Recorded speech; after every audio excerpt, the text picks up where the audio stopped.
वज़ीर-ए-आज़म Narendra Modi video conferencing के ज़रिए 75 DBU कौम के नाम करेंगे वक्फ़। DBU साल भर बैंकिंग प्रोडक्ट्स और ख़िदमात, किफ़ायती और सहूलियात पर मबनी बेहतर डिजिटल तजुर्बा फराहम करने में होंगे मददगार।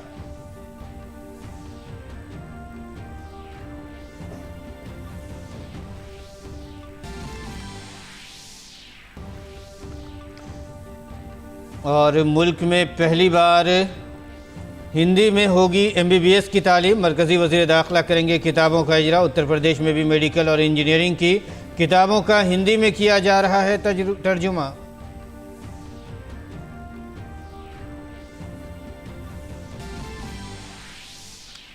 बीजेपी का दिल्ली के रामलीला मैदान में पंच परमेश्वर सम्मेलन आज। 1 लाख बीजेपी कारकुनान होंगे शामिल। बीजेपी सदर JP नड्डा इजलास से करेंगे खिताब।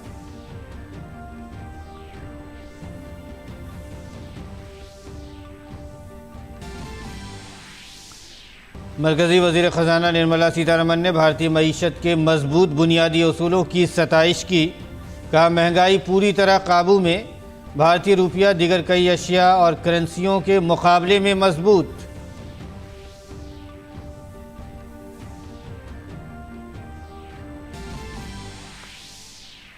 ग्लोबल हंगर इंडेक्स 2022 भारत की छवि आलमी सतह पर ख़राब करने के लिए एक बदनीयती पर मबनी कोशिश।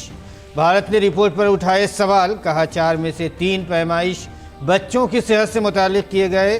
सैंपल साइज पूरे मुल्क की नहीं करते नुमाइंदगी।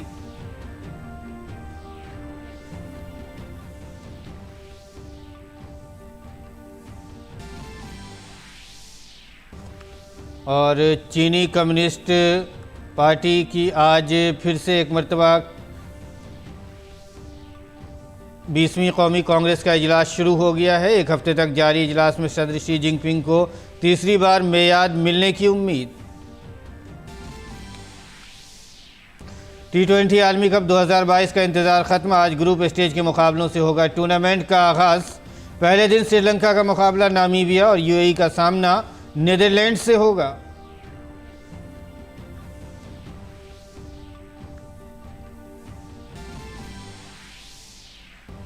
ISSF जूनियर शूटिंग आलमी चैंपियनशिप में भारतीय निशानेबाजों का शानदार मुजाहरा जारी। मर्दों के ज़ुमरे के 25 मीटर मुकाबले में उदयवीर और ख़वातीन ज़ुमरे में ईशा सिंह ने जीता सोने का तमगा। वहीं तेजस्विनी ने 25 मीटर स्टैंडर्ड राइफल मुकाबले में जीता कांसे का तमगा।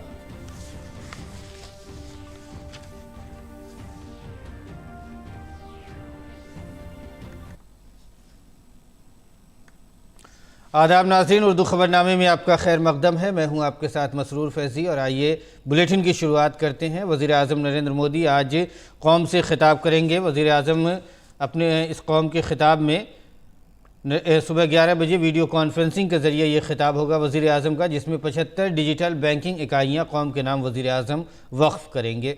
इस मौके पर वज़ीर-ए-आज़म आवाम से ख़िताब करेंगे। मरकज़ी बजट तक़रीर बराए साल 2022-23 के तहत वज़ीर ख़ज़ाना ने मुल्क की आज़ादी के 75 साल मुकम्मल होने पर मुल्क के 75 अज़ला में 75 DBU के क़याम का ऐलान किया था। इन इकाइयों के क़याम का मकसद डिजिटल बैंकिंग के फ़वाइद को मुल्क के कोने कोने तक पहुँचाना है और इस कोशिश में 11 पब्लिक सेक्टर बैंक, 12 निजी बैंक और एक छोटा मालियाती बैंक हिस्सा ले रहा है। ये डिजिटल बैंकिंग इकाइयाँ ब्रिक्स और मॉर्टर आउटलेट्स से चलाई जाएंगी, जहां लोगों को मुख्तलिफ डिजिटल बैंकिंग की सहूलतें फराहम की जाएंगी, जैसे सेविंग अकाउंट खोलना, बैलेंस चेक करना, पासबुक प्रिंट करना, रकम की मुंतकिली, फिक्स डिपॉजिट में सरमायाकारी और कर्ज के लिए दरख्वास्त देने का अमल वगैरह शामिल हैं। डिजिटल बैंकिंग यूनिट से सारिफिन को बैंकिंग प्रोडक्ट्स और खिदमात तक सस्ती, आसान रसाई और साल भर एक आला डिजिटल तजुर्बा फराहम करने के अहल बनाने में मददगार साबित होंगे।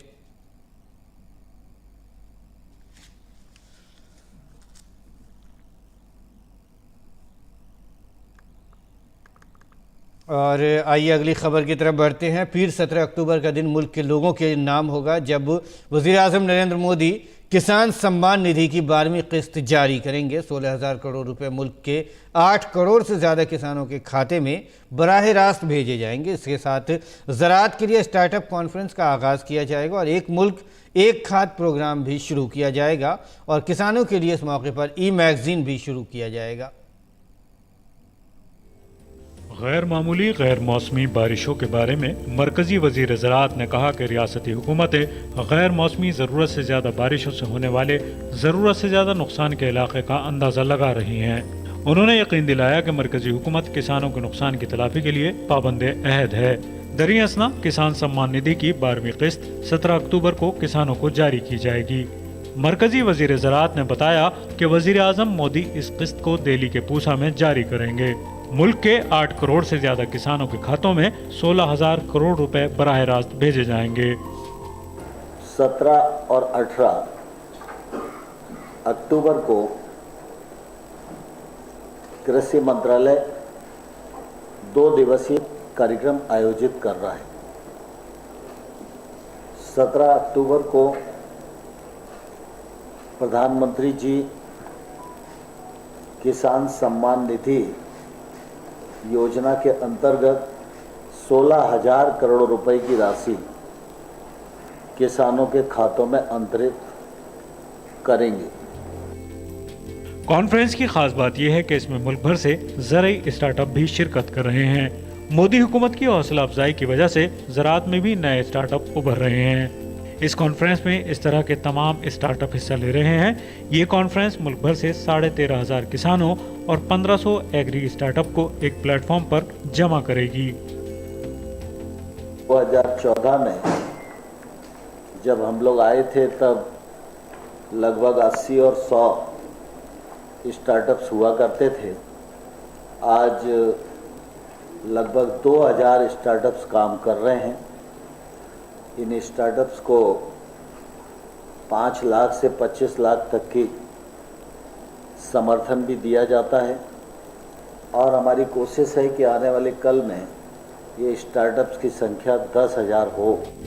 वजीर आजम 2 रोज़ा कॉन्फ्रेंस में one nation one fertiliser programme भारतीय जन फर्टिलाइजर प्रोजेक्ट के तहत यूरिया बैग का भी आगाज करेंगे। मुल्क के कई मकामात पर कृषि समृद्धि केंद्र भी शुरू किया जाएगा। ख्याल रहे कि किसान सम्मान निधि की 11 किस्तों के तहत अब तक किसानों के खाते में 2 लाख करोड़ रुपए भेजे जा चुके हैं। किसान सम्मान निधि के जरिए किसानों को 2,000 रुपए साल में 3 बार दिए जाते हैं, यानी किसानों को सालाना 6,000 रुपए दिए जाते हैं। किसान सम्मान निधि से किसानों को ज़राई काम के लिए ज़रूरी रकम मिलने से काफ़ी राहत मिली है। शैलेंद्र मिश्र की रिपोर्ट, DD न्यूज़ उर्दू खबरें। और आइए आगे बढ़ते हैं। मध्य प्रदेश मुल्क की पहली रियासत बनने जा रही है जहां MBBS की पढ़ाई हिंदी ज़बान में शुरू होने जा रही है। ये मुल्क में पहली बार होगा जब मेडिकल की पढ़ाई हिंदी में शुरू होगी। मरकज़ी वज़ीर दाखिला अमित शाह लाल परेड ग्राउंड में हिंदी ज़बान में मेडिकल पढ़ाई का आगाज़ करेंगे। इसके साथ ही MBBS साल अव्वल की हिंदी किताबों का भी इजरा करेंगे। अमित शाह अपने दौरे के दौरान ग्वालियर में राजमाता विजय राजे सिंधिया हवाई अड्डे के लिए नए टर्मिनल का संगे बुनियाद भी रखेंगे।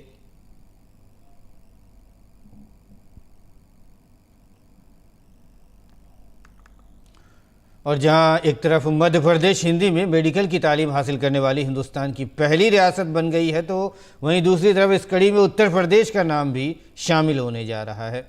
उत्तर प्रदेश के वज़ीर आला योगी आदित्यनाथ ने एक ट्वीट में कहा है कि यूपी में मेडिकल और इंजीनियरिंग की कुछ किताबों का हिंदी ज़बान में तर्जुमा किया गया है। तलबा को आने वाले साल से रियासत की यूनिवर्सिटियों और कॉलेजों में भी हिंदी में इन मज़ामीन का निसाब मिल सकेगा। और आइए अगली खबर की तरफ बढ़ते हैं। अमेरिका के अपने सरकारी दौरे पर वाशिंगटन DC से मीडिया से खिताब करते हुए मरकज़ी वज़ीर ख़जाना निर्मला सीतारमण ने बिजली की पैदावार के लिए कोयले पर भारत के ज़रूरत से ज़्यादा इन्हिसार के मामले पर कहा कि बहुत से मगरबी ममालिक बिजली की पैदावार के लिए कोयले का इस्तेमाल कर रहे हैं। उन्होंने कहा कि सिर्फ भारत ही नहीं बल्कि कई ममालिक की तवानाई की पैदावार के लिए कोयला इस्तेमाल कर रहे हैं। Western world has seen countries moving to coal. Austria has already said, and today did I say that they're going back to coal? Did I see a news item today that in UK the Battersea, one of the oldest legacy thermal units, is back again. It's a beautiful landmark for London, but then matter of fact it is now reviving itself as a thermal unit. So it's not just India. Many countries have gone back. And coal is now going to be back again because I think gas cannot be afforded or it is not available as much as you want. Bharat में digital कारी के बारे में वज़ीर ख़ज़ाना ने कहा कि बहुत से अरकान की तरफ से तजावीज़ हैं कि G20 के दौरान हमें ये दिखाना चाहिए कि हमने अपने डिजिटल कामयाबियों में क्या किया है, जैसे आधार या दीगर डिजिटल एप्लीकेशंस मुल्क में बड़ी आबादी के दरमियान अच्छी तरह से काम कर रही हैं। During the G20, we should showcase what we've done in our digital, achievements in terms of the way in which Aadhaar is spread, the way in which other digital applications have spread in the country. In fact, today in my meeting with the World Bank, President David Malpass himself said that you should now showcase the deepening of digital applications in India and how common people have accepted it. And he said he will be happy from the World Bank side to work together with India to be able to take it to the other parts of the world. BJP आज दिल्ली के रामलीला मैदान में पंच परमेश्वर सम्मेलन का इनेकाद कर रही है। इस कॉन्फ्रेंस में 1 लाख बीजेपी कारकुनान शिरकत करेंगे। बीजेपी सदर जेपी नड्डा पंच परमेश्वर सम्मेलन से खिताब करेंगे। इस मौके पर दिल्ली बीजेपी के सदर आदेश गुप्ता ने कॉन्फ्रेंस की तैयारियों का जायज़ा लिया। उन्होंने कहा कि दिल्ली में पहली बार 1 लाख कारकुनों का प्रोग्राम मुनक़िद किया जा रहा है। पंच परमेश्वर सम्मेलन में बीजेपी के कौमी सदर जेपी नड्डा शंख बजाकर जीत की आज़म की तहरीक देंगे। लोकसभा के स्पीकर ओम बिरला ने दिल्ली के अक्षरधाम मंदिर में भगवान श्री स्वामी नारायण जी के दर्शन किए।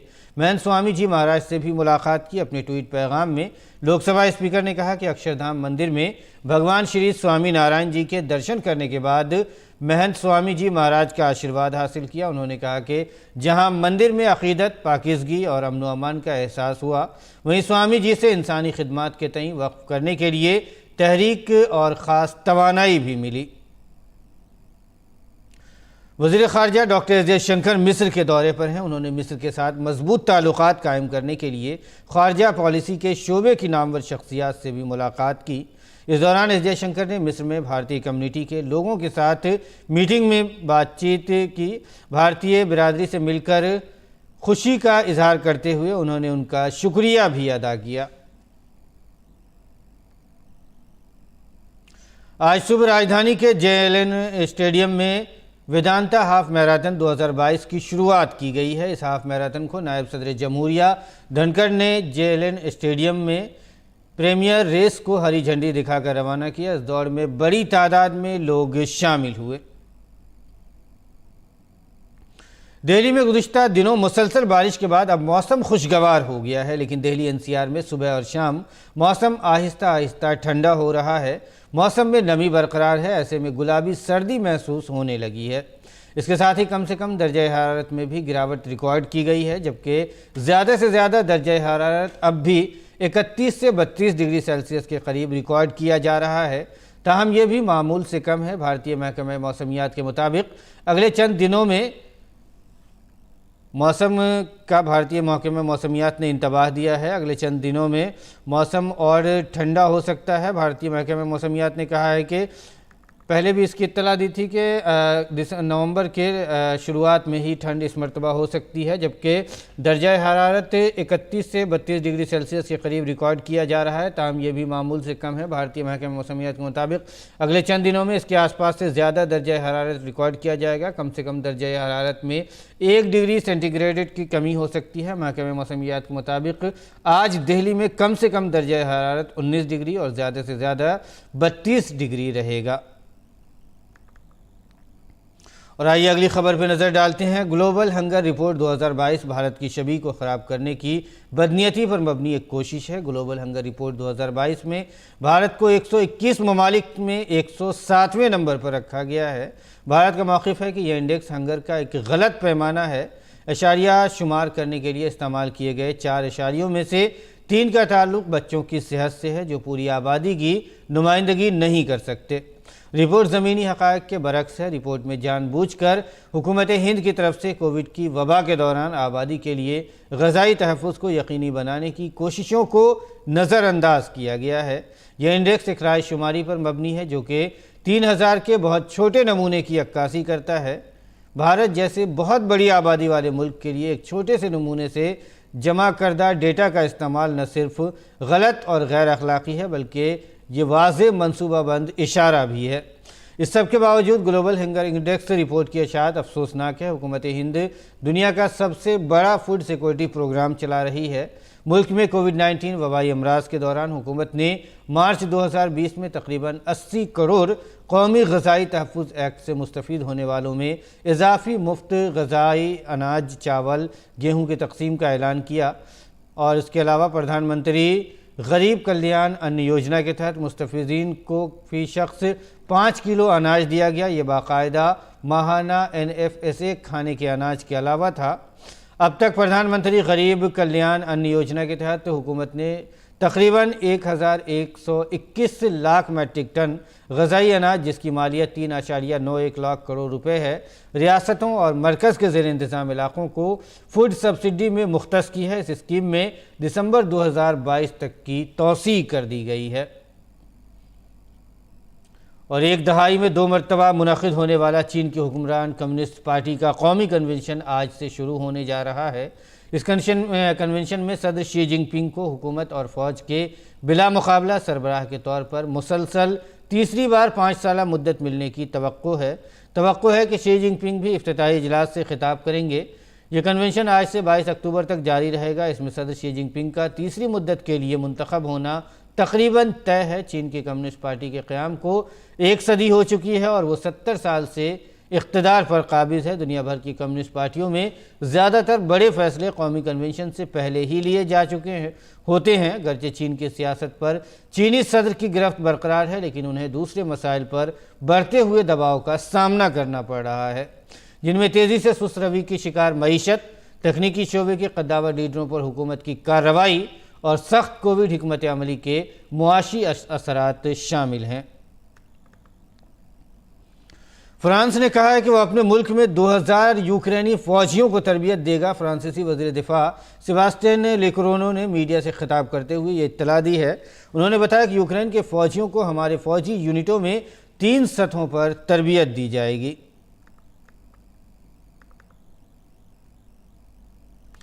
और रूस में बलगराद के इलाके में एक तरबियती मैदान में मुसल्लह अफराद की ज़ेर तरबियत रूसी फ़ौज पर फायरिंग के नतीजे में कम अज़ कम 11 अफराद हलाक और 15 ज़ख्मी हो गए। ये हमला हफ्ते को मगरबी मिलिट्री ज़िले में तरबियती सेशन के दौरान हुआ। बंदूक बरदारों के बारे में कहा जाता है कि वो साबिक़ा सोवियत रियासतों के थे। रूसी हुक्काम ने इस हमले को दहशतगर्दी की कार्रवाई करार दिया है। रूसी खबर रसाई एजेंसी टास के मुताबिक दोनों मुसल्लह अफराद तरबियती मैदान में जवाबी फायरिंग में मारे गए। बलगराद का इलाका मगरबी रूस में यूक्रेन की सरहद से मुत्तसिल है। और ईरान की अयोन जेल में बड़े पैमाने पर आग लग गई है। ये जेल सियासी कैदियों, सहाफ़ियों और गैर मुल्की शहरियों की रिहाइश के लिए मशहूर है। ऑनलाइन शेयर की जाने वाली वीडियो में तेहरान के मकाम पर धुआं और आग के शोले दिखाई दे रहे हैं, जिसमें गोलियों की आवाज़ें और धमाकों की आवाज़ सुनाई दे रही है। कुछ कैदियों के अहले खाना ने मीडिया को बताया है कि वह अपने रिश्तेदारों से फ़ोन पर रब्ता करने से कासिर हैं। बाज़ गैर मुल्की हुकूमतों ने भी जिनके शहरी कैद हैं उस पर तशवीश का इजहार किया है।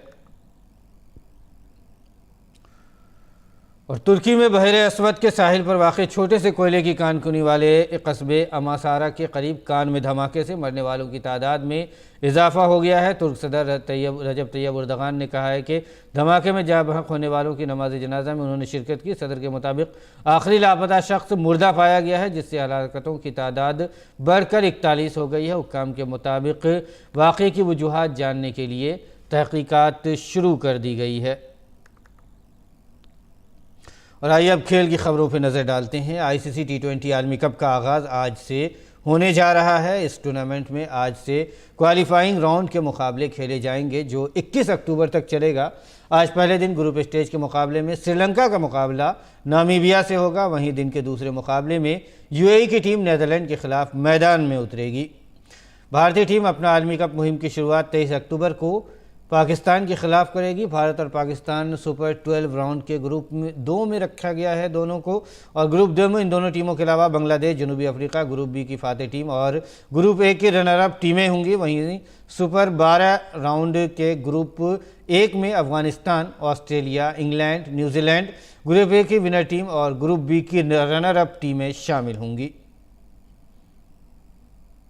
मिस्र के काहिरा में जारी ISSF जूनियर शूटिंग आलमी चैंपियनशिप में भारतीय निशानेबाजों का शानदार मुजाहरा देखने को मिल रहा है। शनिचर को उदयवीर सिद्धू ने 2 सोने के तमगे अपने नाम किए। उन्होंने जूनियर मर्द 25 मीटर और स्टैंडर्ड पिस्टल खिताब अपने नाम करने में कामयाबी हासिल की है। वहीं ईशा सिंह ने जूनियर ख्वातीन 25 मीटर पिस्टल मुकाबले में सोने का तमगा जीता है, जबकि तेजस्विनी ने 25 मीटर स्टैंडर्ड पिस्टल मुकाबले में कांसे का तमगा हासिल किया। इस टूर्नामेंट के तमगे की फहरिस्त में भारत दूसरे पायदान पर है, वहीं चीन पहले मकाम पर है।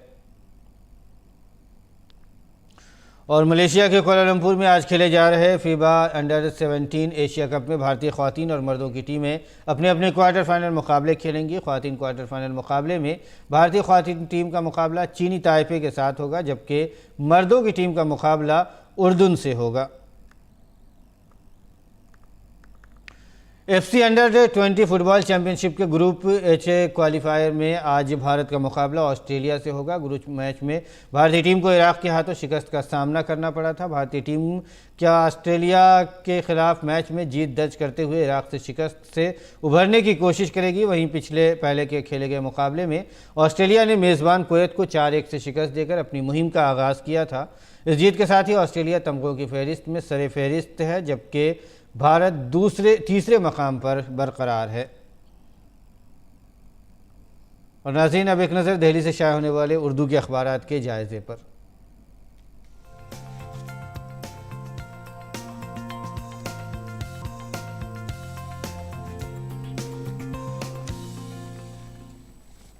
अखबारात के जायज़े में आइए सबसे पहले बात करते हैं रोज़नामा राष्ट्रीय सहारा की अहम सुर्खियों की। पहली अहम सुर्खी है, क़वानीन को सादा, सहल और इलाक़ाई ज़बानों में लिखा जाना चाहिए। ये कहना है वज़ीर आज़म नरेंद्र मोदी का।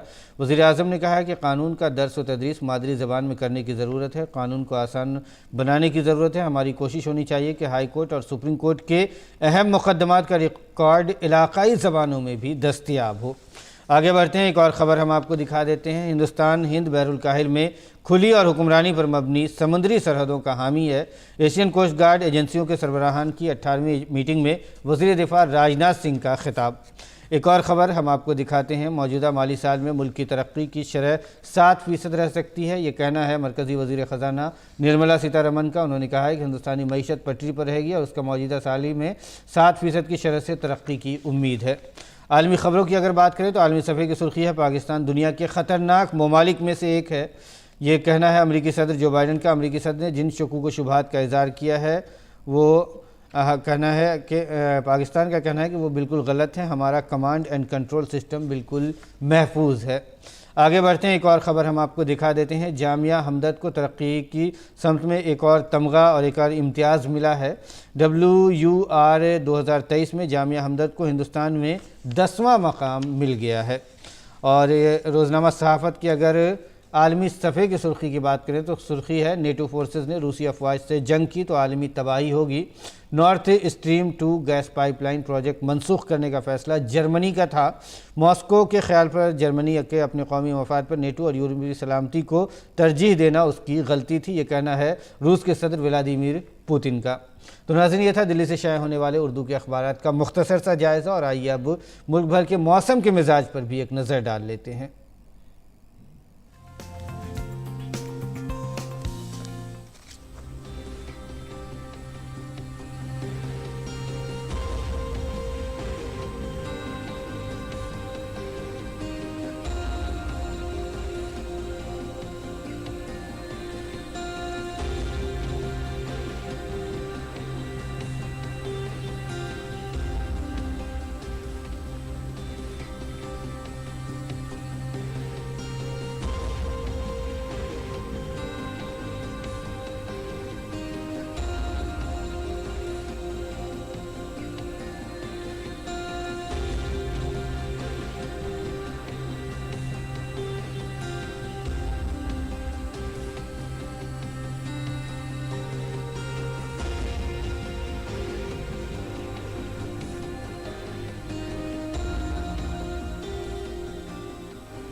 और नाज़रीन, मौसम की मालूमात के साथ ही उर्दू ख़बरनामा फ़िलहाल इख्तिताम को पहुँचता है। इजाज़त दीजिए, आदाब।